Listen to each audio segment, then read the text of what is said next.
Stay tuned. Next. Take your own gear into multiplayer. It's still all about map control, dominance, being the best player. Wins and losses really matter. Yeah, so here we're looking at, so here's First Light. It's a map obviously on the moon. This is your fire team of 6 loading into competitive multiplayer. This is a map type called Control. So Control is a nice blend of competitive, objective modes and deathmatch. So you get points for kills, but you're also getting multipliers for holding zones. So you can see as these guys work around the map, these are their loadouts. If you've got a great sniper rifle you love, you can bring it in. If you've got a great shotgun and that more suits your play style, you can do that as well. These are all guys from back at the studio and from an influencer event we did last night. So right about now, you should be seeing a lot of this footage hitting the web. Nice. With a lot of press and some community VIPs and YouTubers. So floodgates are open. And of course, this is on our show floor. You can see vehicles here. That's the Interceptor. It's a big bruising vehicle, good for suppressive fire. You've got turrets on the ridge to help take those guys out. You can also conjure your Sparrow whenever you want and get someplace fast on the map. So this is a nice blend of vehicular action and infantry. Can you tell us about this map? Sure, so it's set on the moon. There's a lot of open sight lines around the perimeters, but as you can see, as they move from A, B, and C, you can stay on the interior and sort of work some cat and mouse play. So once the vehicles are up, you want to make sure you're paying attention to them, getting on turrets, getting on your own vehicles, or using supers to take them out. So teamwork is pretty critical here. Map awareness is huge. Heavy ammos drop as you play, so you want to make sure that you've got your heavy gun, a heavy machine gun or a rocket launcher ready to go once those hit, because there's little fights that break out around those hot spots on the map. So you can see here he's neutralizing an enemy, tried to get him with a knife throw and missed. So he lost the hill there. So you see it's a little bit faster than we've built in the past with Halo, but it's still all about those one-on-one encounters, all about teamwork. Like we said, we really want to make wins and losses matter. We want to make you feel like skill is important. We're actually disabling power advantages in multiplayer, so even though we have a leveling system for our cooperative modes and for campaign where that matters against the enemies that you fight, when you go into competitive multiplayer, we make sure it's a level playing field for players. That's really important to us. So you can see A is pretty hard to hold down. You've got a bunch of ways in, a bunch of ways out. B is totally exposed over here, so you see these guys have to keep their heads on a swivel. Lucky they've got their shotguns, so they make quick work of those guys. How many vehicles are available here? So we've got 3 on this map. We've got your Sparrow, which you can conjure at will at any time. You've got the Interceptor, which spawns in on a timer, and you've got Fallen Pikes. Fallen Pikes are a little bit quicker than the Interceptors. Their guns are a little bit weaker, but they're more rapid deployment, get someplace fast. You can see him picking up an orb here, and that's actually really important in our game. We want to promote a lot of cooperative play, so as you effectively use your own super, you'll generate orbs for other players to pick up, and so you can feed one another. You can sort of stack.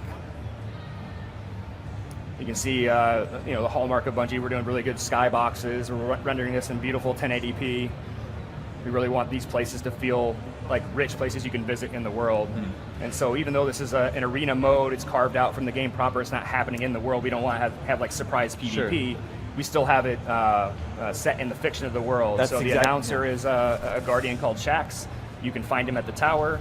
As you do well, he'll reward you with reputation. You can spend that for better weapons and better gear at the tower. And there's also other factions watching Guardians, picking and choosing and loading them up. So this is Rusted Lands. This is set on Earth. You can see it's an old derelict human installation that's been slammed into by a Hive pod. You get that nice green miasma. Yeah. So once again, we've got our loadouts here. You can see the Hunter at the fore here, some Titans and Warlocks backing them up.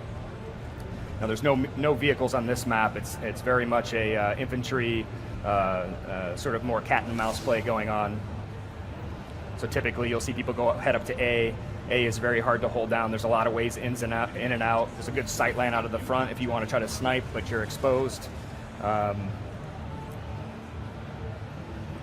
one of the really cool things that I experienced when I've been playing Alpha, we've been playing it for about a month at the studio, is I'll change my loadouts based on the map. So when I go to the moon, I go to First Light, I'll change to like a scout rifle and a sniper rifle, because I'm going to go long range and work people from the perimeters. And if that stops to work for me, and in mid-match, I can actually go to a shotgun and an assault rifle.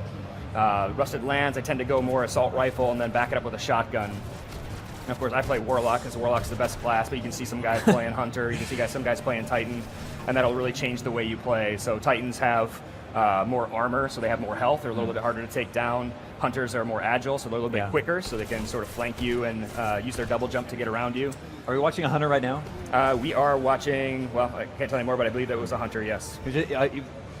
It seemed very agile. He was like yeah, scaling yeah, over we're watching a the Hunter, walls. so on the lower left you can see his grenade, and he's also got a throwing knife. So each class has a different melee as well. So the Warlock, the difference is the health and shields recharge a little bit quicker, so they're a little bit quicker back into battle. So you can, if you pull back and you're smart, you can pick up the engagement before the other player is ready.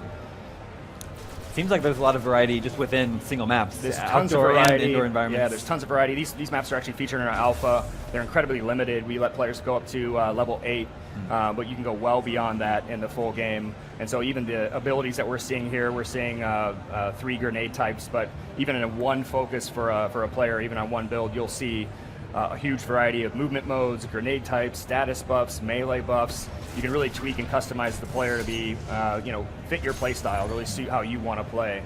So it isn't just about picking a Titan. You can really tweak how that Titan plays. You can make the Titan feel a little bit more of a close range damage dealer, or maybe he's a little bit better at the perimeter. And that actually, that philosophy shows up in the weapon sandbox as well. So you might be able to find an assault rifle that fires, heavy rate of fire on the hip, but when you go into the scope, it's a slower, more like a scope. So it might promote you to play a little bit more from the perimeter, even though you're a Titan. So you can see his super just charged up here. So he's got a moment where he wants to pull it off. He can kind of go Death Blossom and own the battlefield for a few seconds. He'll get 3 shots from his golden gun. Anything that he hits instantly dies. These green spikes in the environment? So this is Hive architecture here. They've sort of been burrowing into the moon. They're a more enigmatic race. They're a dark race, and you'll see them out in the world. You'll see spaces that are sort of infused with the Hive. If we looked over to the left here, you'd see a drop pod that was sent down from the moon, slammed into the building. There it is there in the background. If you watch the skybox, you'll see Hive drop ships in the background, warping in and warping out. And so part of the fiction is that you're in the Crucible. You're actually competing for glory and honor, for reputation with both factions and with Shaxx, but you're also going out and claiming resources for these guys. So these are enemy-controlled spaces, and you're holding them down. So you can see Golden Gun again. See if he's kind of misused it a little bit here because he's out in the open, but you see if he can close on some of these guys. Yeah, it's been really fun. Like I said, we've been playing this for a while at the office to see other people play it. We had a little thing last night. We invited a bunch of people out to capture footage and play, and letting the game, getting it out in the community's hands and seeing what they do with it has been pretty exciting for us. Yeah, we were talking before we went live here that you're really close to release date now. Yeah, September 9th. So we're shipping on PlayStation 4, PlayStation 3, Xbox One, Xbox 360. Alpha is really gearing us up for beta. We want to make sure we're building a great scale ramp. Our beta's gotten so big. Right. We want to make sure we go into that in a really good way. So hopefully we'll be seeing a whole lot of players hit our beta, and that'll be on all 4 platforms. So this alpha will be a really good test for us. It'll help pave the way for beta, which is July 17th, and then our launch on September 9th. Do you know what content's going to be in the beta? Is it going to be the same? I do. So it's going to be significantly bigger than the alpha. Yeah. The alpha is actually pretty huge in and of itself. So in the alpha, I can create a character. So I can pick a class, a gender, a race. I can customize my face. So I can pick Titan, Hunter, Warlock. I can do a story mission. I can go explore the world, the entirety of the Cosmodrome, which is a really massive space. Within that space, I can see other players. They might be running around looking for resources, treasure chests, fighting enemies. We have like hidden enemy bosses. We have crazy, like when the sun goes down, you'll see crazy stuff happen So in the world. much. It's a pretty big experience.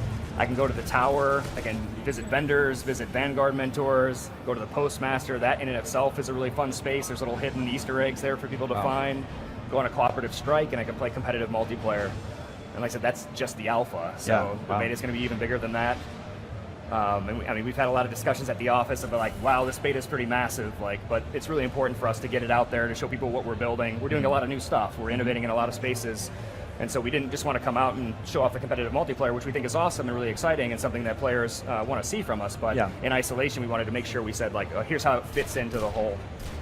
That player journey, that sort of loop, is really hard for people to understand because you tell like, hey, you're going to really care about your character. It doesn't really stick until you play and realize like, oh, cool, I played competitive multiplayer and I got these rewards that gave me a better assault rifle that I can take into a strike. And the strike will earn another helmet that I can take back. It has this really cool loop effect.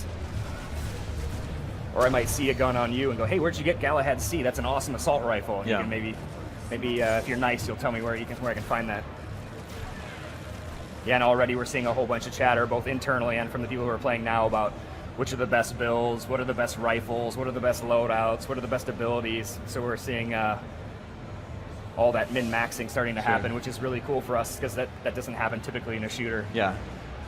Are we returning to the first map that we saw here? Yep, we're back on First Light here. You can see the sun's gone down, so we do real time of day in the engine. That affects our multiplayer maps as well. We want to make sure everything feels really rooted in the world and give you a lot of variety. You're seeing that was an ill-advised Fist of Havoc, typically a close-range closer.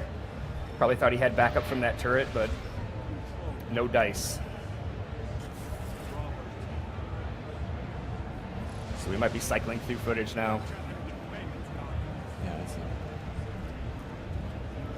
Yeah, so we had our guys in last night playing with the influencers, and we may not have been telling them to lay off a little bit, so their first experiences weren't horrible. Our guys have been playing for quite a while. There you see a little dance emote here.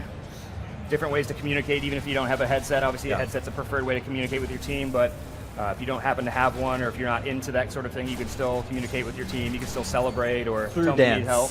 Through dance. What better way to communicate? Are there other modes in the alpha? Other emotes? Modes, or is it all control? Oh no, so in multiplayer it's just control in the alpha, and just these two maps.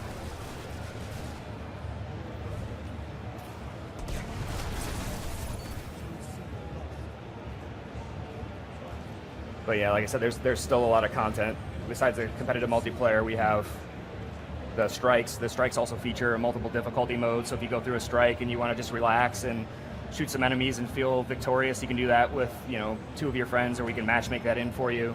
If you want to do something really hard, you can ratchet it up and put your skills to the test. It's important to us that players can feel confident in our world. They can feel like their victory was well earned.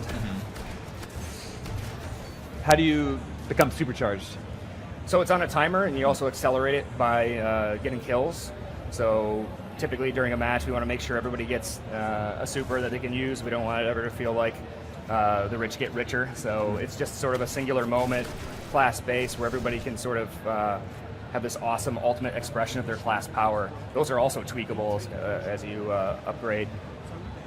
And you can also have more than one build focus too. So you'll see a Warlock who may have a Nova Bomb, and he can switch to a thermal focus, so you can even get a bunch of variety there.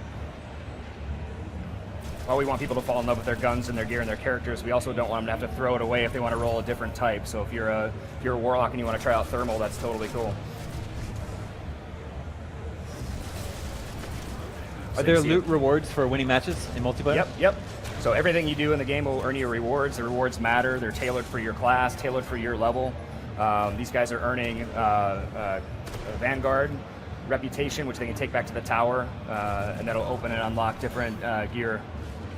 There's a more direct pipe in like the strikes and campaign, where you can earn gear directly. It drops to the ground. But in competitive multiplayer, we didn't want to have players be distracted by a shiny bauble and go chasing after it and lose the objective. You know, it's frustrating to see somebody on your team run off and go after something shiny. So we sort of hold it for the post-game Carnage report, tell people what they've won, give them their reputation and their points, and of course we'll be extending that all out to Bungie.net in a really cool way. Cool. Well, I think that's about all the time we have for today. Awesome. I think Destiny looks awesome. I'm super excited for it. Sweet. It's out September 9th. September 9th, yeah. The beta is July 17th, and we've got it in the booth right now for